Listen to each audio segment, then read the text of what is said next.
Hello, Connecting Point. We're in our Judges study, and today marks kind of the halfway point in many ways of our study through the book of Judges, and we'll talk about that in our story today.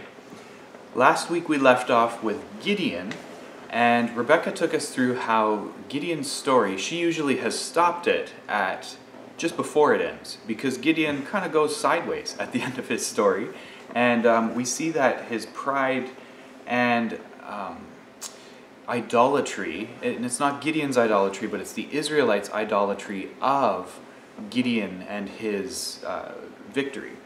These things become a snare for the Israelites. And Gideon's story kind of ends up acting as this hinge point in the book of Judges, where prior to him, the land experiences peace. The Hebrew word for peace is shalom, and it has this like greater connotation than just like peace. It's like a full peace, like a wholeness and wellness is kind of implied with this idea of shalom, right? When people come into your home and they feel at home, this is the feeling of shalom kind of a thing. And so Israel is said to have experienced shalom in the years that follow the victories of our judges in the first half of the book of Judges. And same with Gideon, even though Gideon kind of ends up being a bit of a moral failure by the end of his story. Nonetheless, God is merciful. The land experiences this shalom. We learned that Gideon had eschewed taking on the title of king. The people were like, Gideon, you're such an all-star. We should make you the king of Israel. And Gideon's like, no, that's not what we're doing here. But then Gideon kind of acts like a king, even though he doesn't take on the title of king. He asks them for plunder, he accumulates this wealth, and he makes himself a golden ephod. It's like a shoulder robe kind of a garment, and it ends up becoming the thing that the Israelites worship. And the other thing that Gideon does that is not very, or that is a little kingly, is he actually starts accruing women to himself. And we learn at the beginning of our story this week, starting at the end of chapter 8, we're going 8:28 to about 10 verse 5 is the text that we're covering this week. Gideon has 70 sons from presumably different women, because I don't think that's actually humanly possible for that to be. Well, and we actually do learn that it's from a variety of wives and concubines in the text. And so Gideon acts like this a little bit kingly character, accruing wealth and women to himself. And this idea of Gideon, the unking, the anti-king, but acting a bit like a king, is going to become even more pronounced when we see the story of his son, Abimelech, who is our main character this week. That idea of what proper kingship is to look like in Israel is fundamental to understanding where Abimelech goes sideways. And so that's where I want us to start today, is to look at the text on what kingship in Israel looks like. And so I'm going to send you to your first table talk, and this table talk is to read Deuteronomy chapter 17, verses 14 through 20, and then describe what is a king in Israel supposed to look like.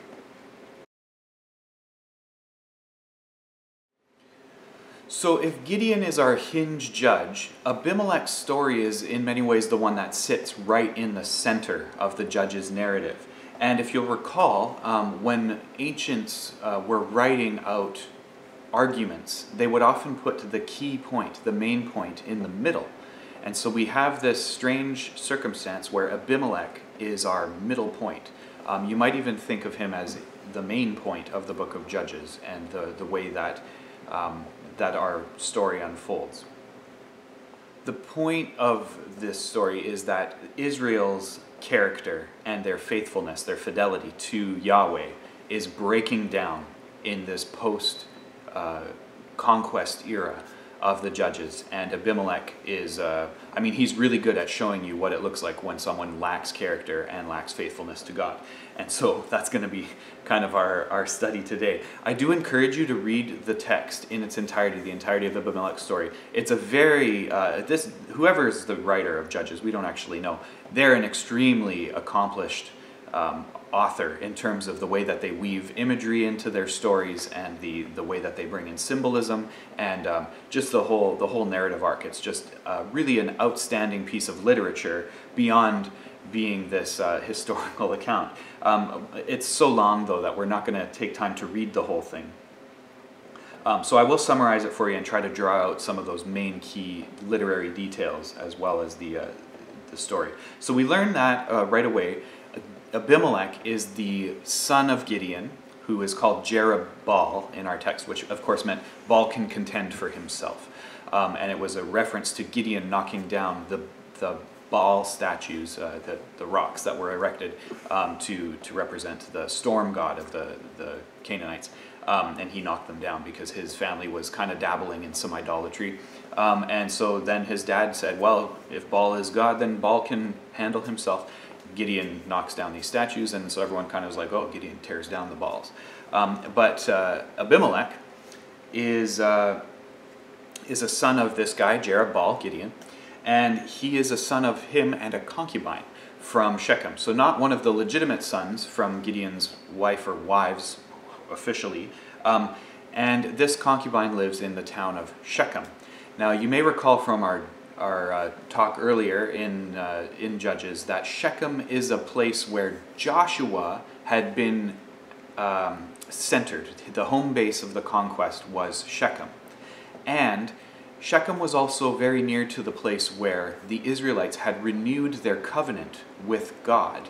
And there's a story in Deuteronomy where the Levites on one side of the hill are calling the blessings across, and the people are calling from the other side of the hill the curses, and they're calling back and forth over this valley and naming the blessings and curses that are part of God's covenant with Israel.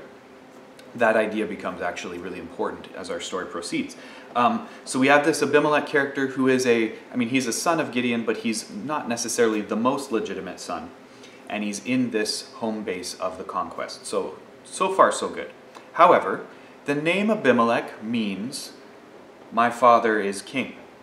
Now, some of the commentators I read were trying to say that this was emblematic of Gideon saying, like, my father Yahweh, my heavenly father, is the king.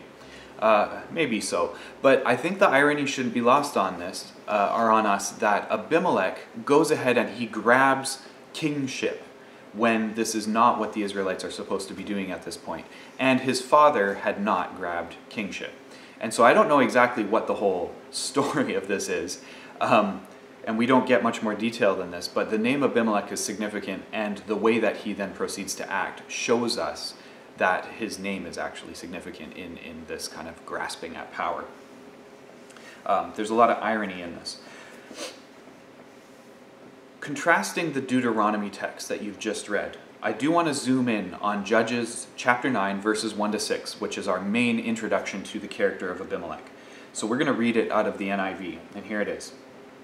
Abimelech, the son of Jerubbaal, went to his mother's brothers in Shechem, and said to them and to all his mother's clan, Hey, ask all the citizens of Shechem, which is better for you, to have all 70 of Jerubbaal's sons rule over you, or just one man? Remember, I am your flesh and blood. When the brothers repeated all this to the citizens of Shechem, they were inclined to follow Abimelech, for they said, He is our brother. They gave him 70 shekels of silver from the temple of Baal-berith, and Abimelech used it to hire reckless adventurers, who became his followers.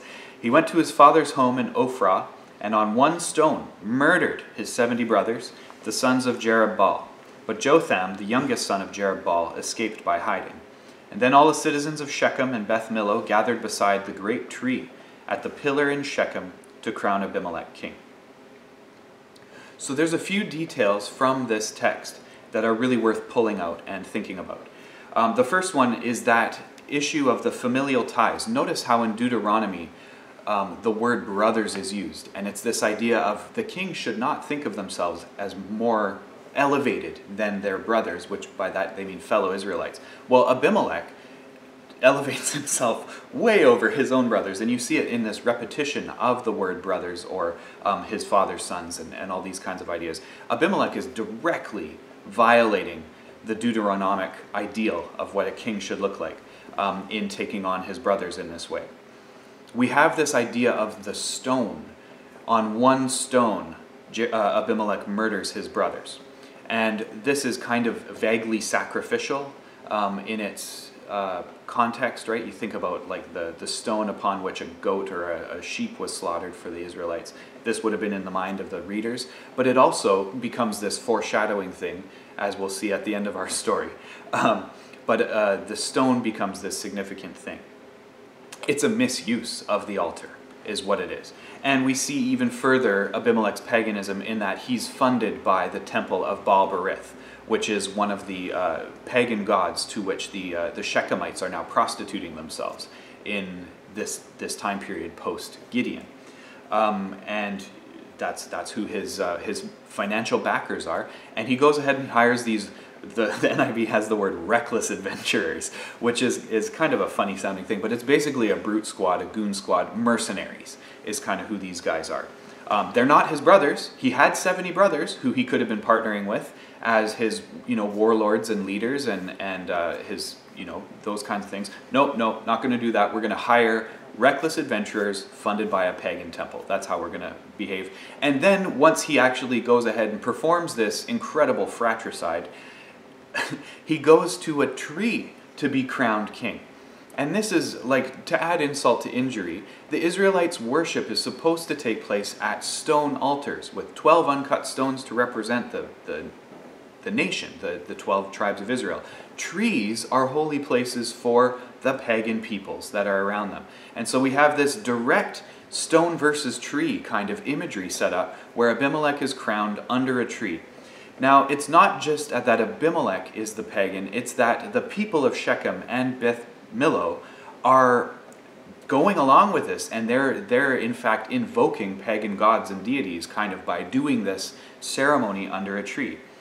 The depth of the depravity is extreme for the ancient Hebrew as he reads this story.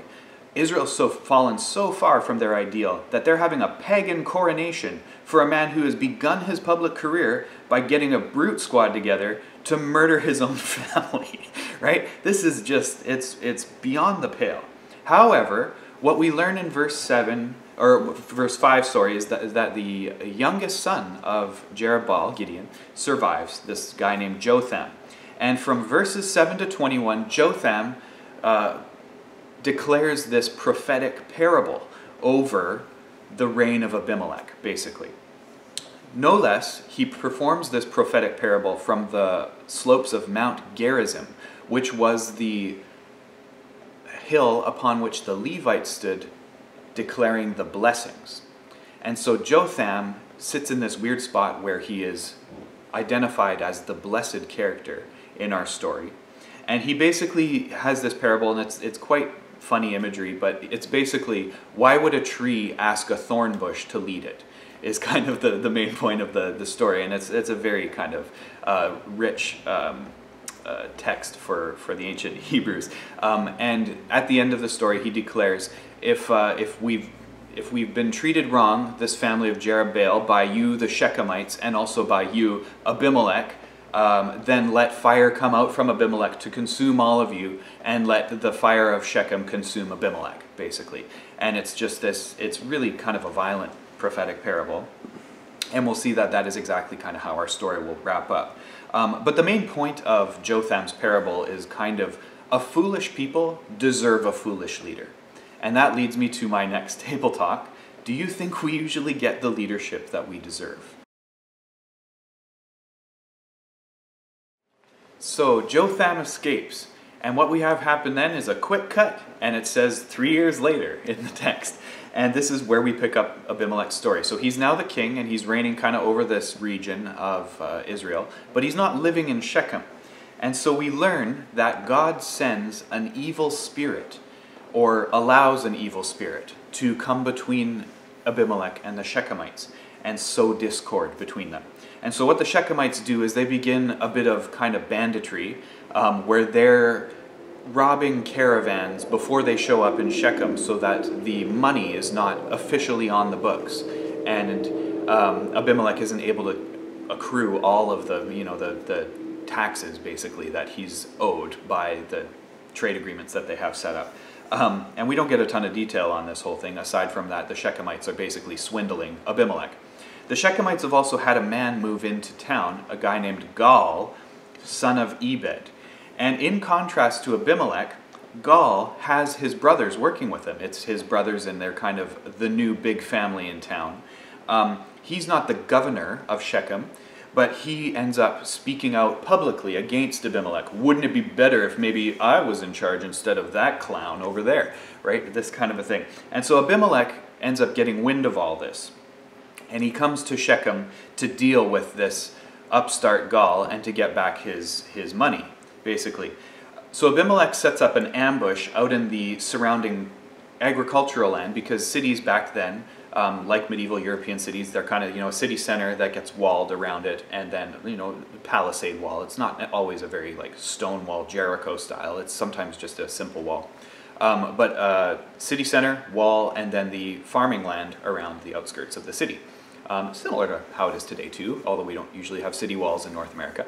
But Abimelech sets up an ambush out in the agricultural land outside.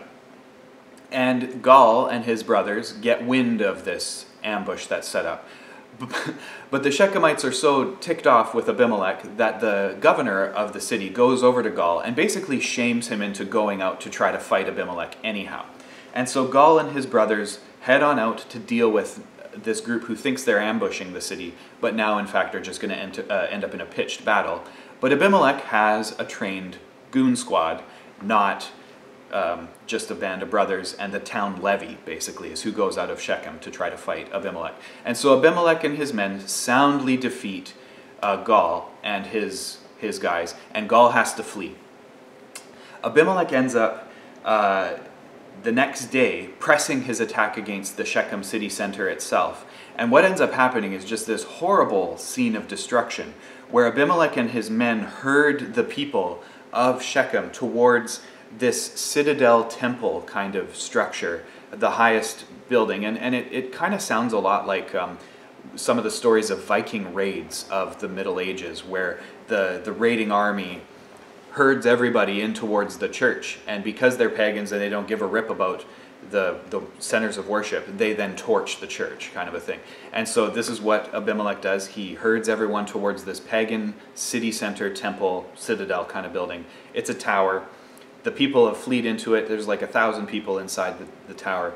Abimelech lights the thing on fire, and the people of Shechem are consumed by the fire of Abimelech, is basically what happens.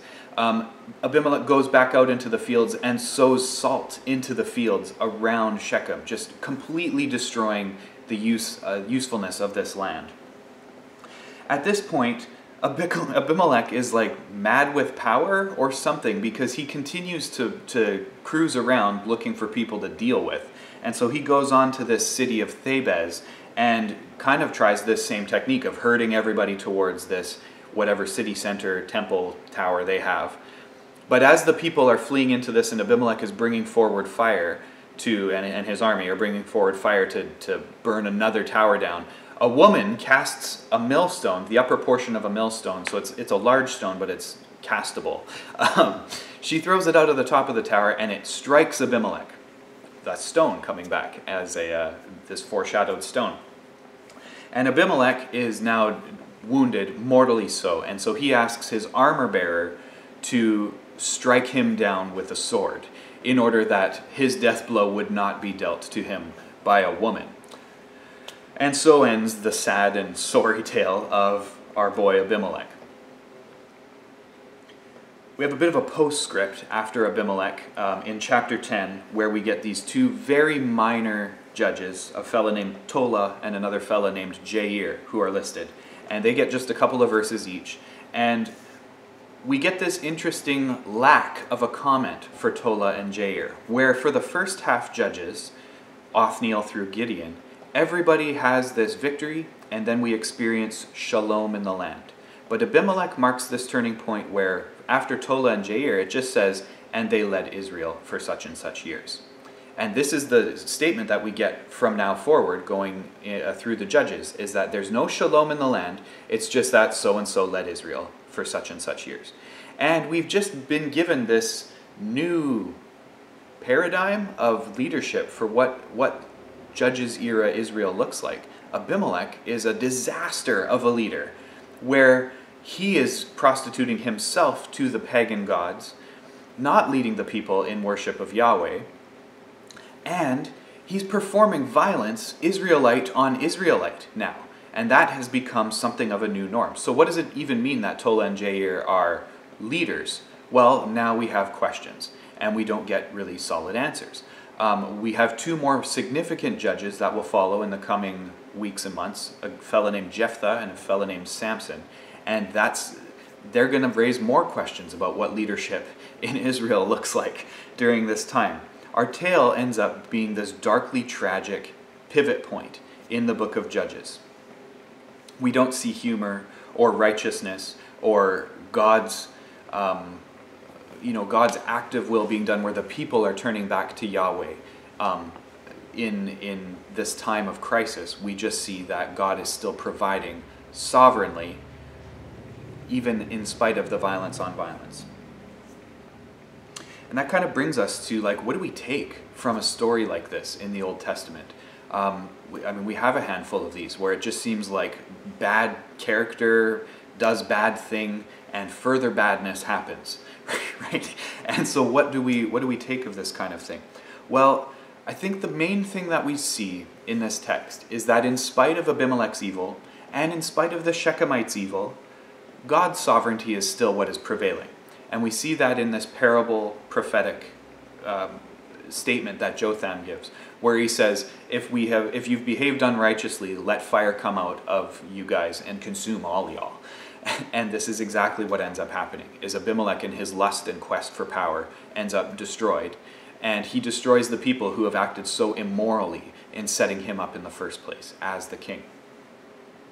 God's sovereignty prevails through humanity's evil. And we see it many times throughout the Old Testament, where even evil characters like the Babylonian Empire, the Assyrian Empire, end up being used as elements of God's judgment against an Israel who's fallen into wickedness, right? And they themselves are not then spared from judgment as they end up judging each other, kind of in this cascade of human judgment. I think when we're thinking fast forwarding to the New Testament, not least do we see this principle of God's sovereignty prevailing through humanity's evil in the story of Jesus. And you think about especially that last week of Jesus' life where he enters so triumphantly and the crowds that cheer him at the beginning of the week are asking for him to be crucified by the end of the week, where a government system that actually puts Jesus on trial and finds him innocent is so corrupt that they're willing to just say, well, we'll kill him for the sake of a little bit of public peace, because look at those angry guys out there. And Pilate says as much. I don't find anything wrong with him. It's okay, we'll just kill him anyhow, right? This is who the Romans are.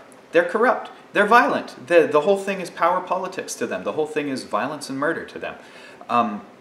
And we see this over and over. And we see betrayal, right? Within Jesus' own followers' ranks. We see Judas as to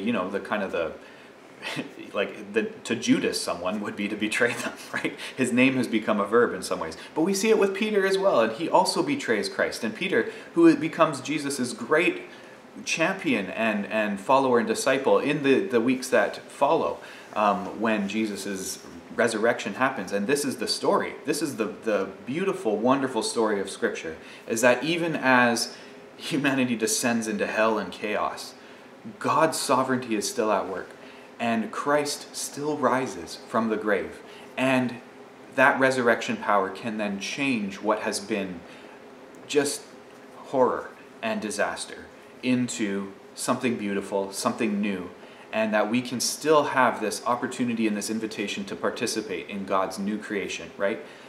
Happily, Abimelech's story isn't where our story ends, right? We get to keep going, and we get to learn kind of more through, but it actually is going to get darker in some ways before we'll start to see the light come back on and in our study in the book of Judges. And so that's kind of where I want to leave you with this table talk today is, do you trust in God's sovereignty even when you're seeing evil and chaos all around you?